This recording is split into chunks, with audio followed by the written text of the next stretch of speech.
네, 안녕하세요. 다정한 청년의 다일입니다. 오늘은 헤어졌는데 연락은 받아주는 사람의 심리라는 주제로 이야기를 나눠보도록 하겠습니다.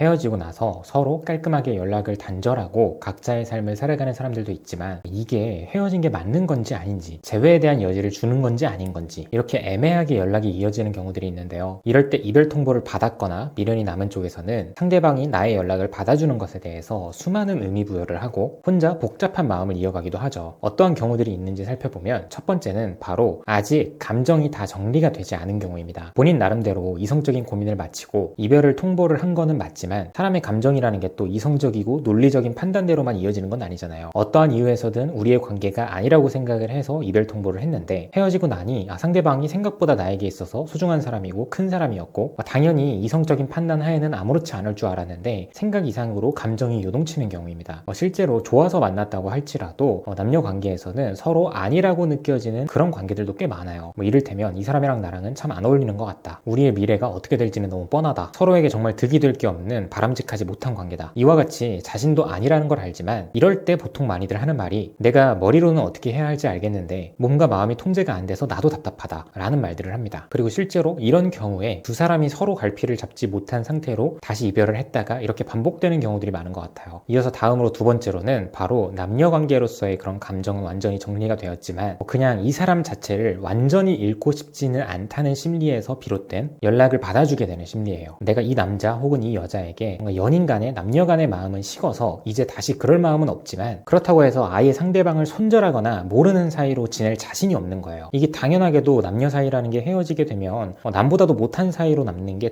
대부분이거든요. 그런데 가끔 안 그러는 경우들을 보면 이럴 때 많이 나오는 말이 우리 헤어지고 나서 친구로라도 지낼래? 혹은 헤어졌지만 너라는 사람을 완전히 잃고 싶지는 않아서 가끔 연락은 하고 싶어. 이런 말들입니다. 어떻게 보면 이별을 통보한 사람이 이런 태도를 보인다고 하면 너무 이기적이라고 볼 수 있겠죠. 그래서 내가 차였는데 상대방에게 이런 말을 듣는 입장이라면 아무래도 마음과 미련이 남아있으니까 솔직하게는 연락을 주고받는 이 모든 행위와 이 모든 과정이 나에게 있어서는 하나의 기회라고 느낄 거거든요. 하지만 현실은 동상이몽이기 때문에 차인 사람 입장에서는 시간이 흐를수록 하루하루가 고역이고 굉장히 힘들 수밖에 없는 것 같아요. 또 이게 최악으로 이어질 수 있는 게 뭐냐면 이별을 통보한 사람이 적당한 거리를 두면서 본인은 또 다른 사람을 만나고자 하는 그런 생각도 있을 경우에는 정말 눈 뜨고 코 베인다는 말처럼 차인 사람은 희망을 가지고 이 관계를 이어가고 있었는데 어느 날 갑자기 상대방이 누군가와 연락을 하기 시작했다고 하거나 아니면 대뜸 프사나 인스타 사진에 새로운 이성의 얼굴을 올리면 정말 어장당하고 이용만 당하다가 버려진 그런 느낌을 받게 됩니다. 이어서 세 번째는 바로 미안해서입니다. 원래 성향 자체가 사람을 잘 못 끊어내는 성향이거나 더불어 연애하면서 상대적으로 상대방에게 받은 게 많을 때 인간적으로 단호하게 끊어내는 게 양심이 허락하지 않는 사람들이죠. 그래서 이별을 결심하긴 했지만 상대방에게 연락이 오면 오는 대로 다 받아주고 그 과정에서 상대방이 너무 힘들어하면 그런 모습을 보면서 죄책감을 느끼기도 합니다. 그래서 내가 너무 이기적일 수도 있을 거라는 생각 때문에 상대방의 감정을 다 받아주기도 하죠. 또 다른 경우의 수로는 특히나 헤어질 때 조금은 착한 사람으로 남고 싶어하는 사람들이 있어요. 사실 이게 옳고 그르다라고 판단할 수는 없는 영역이라고 생각을 하는데 한마디로 정리를 하면 내가 상대방에게 상처도 덜 주고 싶고 관계도 잘 정리하고 싶은 그런 생각인 거죠. 그래서 연락을 받아주기는 받아주는데 어떤 적극적인 이야기를 먼저 하지는 않거나 상대방이 어떤 중요한 말을 하려고 할 때는 내가 조금 밀어내는 그런 느낌을 주기도 하고요. 그리고 최종적으로 이런 경우에는 상대방이 좀 잘 지내는 모습을 봐야만 내 마음이 편안해지고 나도 이제는 연락을 끊어낼 수 있겠다라고 생각을 하는 경우들이 많습니다. 그래서 이 사람이 정말 잘 지낸다 싶을 때까지는 내가 연락을 그때까지는 좀 받아줘야겠다 하는 심리인 경우도 많죠. 다음으로 네 번째는 바로 자신의 감정을 확실하게 알고 싶을 때예요. 이거는 유사 연인 사이에 시간을 갖는 것과도 비슷하다고 볼 수 있는데요. 오래 만나서든 아니면 좋아하는 이성관이 바뀌어서든 아니면 단순하게 변심해서든 지금 현재 나의 감정에 대해서 정확하게 나도 잘 모르겠을 때 그럴 때 일부러 상대방과의 연락 정도는 열어두면서 가끔은 호의적이게 대화를 나누기도 하고 반대로 또 가끔은 소극적이고 회피하는 그런 성향을 보이기도 합니다. 사실 이런 경우가 개인적으로는 가장 어려운 경우라고 보는 편인데 연락을 하는 입장에서도 너무 적극 적극적이면 또 문제가 될 수 있고 반대로 또 너무 소극적이어도 문제가 될 수 있기 때문에 그 중간 정도의 느낌으로만 상대방에게 부담이 되지 않고 또 너무 외면하지도 않는 그런 느낌으로 연락을 하는 게 제일 중요한 것 같아요. 그래서 어려운 거고요. 그리고 이럴 때 상대방 입장에서는 내가 이제는 새로운 사람을 만나야 할지 아니면 계속해서 이 사람과 더 오래 만나야 할지 나름대로 굉장히 중요한 고민을 하는 시기이고 어떤 선택을 하든 간에 이 기회를 통해서 자기 자신에 대해 더 많이 알아가는 그리고 본인이 더 추구하는 사람이 어떤 사람인지 나에게 더 맞는 연애가 어떤 연애인지 더 많이 알아가고 개인적으로 성장할 수 있는 그런 시기가 될 수 있다고 봐요. 마지막으로는 바로 습관적인 사람입니다. 이게 무슨 말이냐면 풀어서 이야기를 해보면 애초에 헤어진 사람들과 항상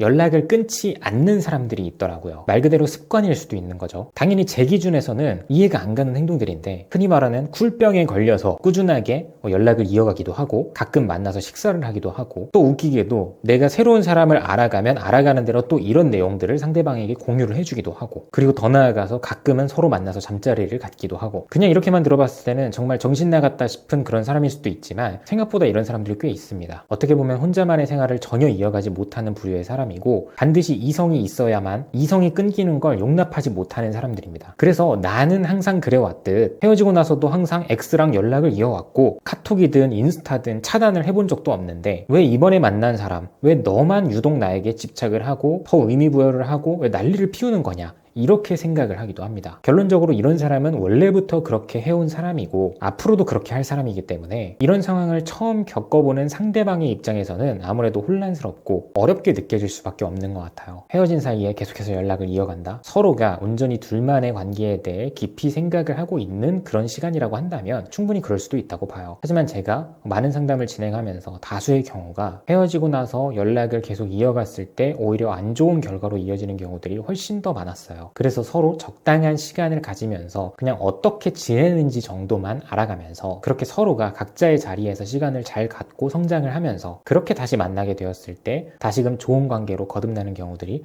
훨씬 더 많았던 것 같습니다. 네, 오늘도 영상 봐주셔서 감사하고요. 지금까지 다정한 참견의 다일이었습니다.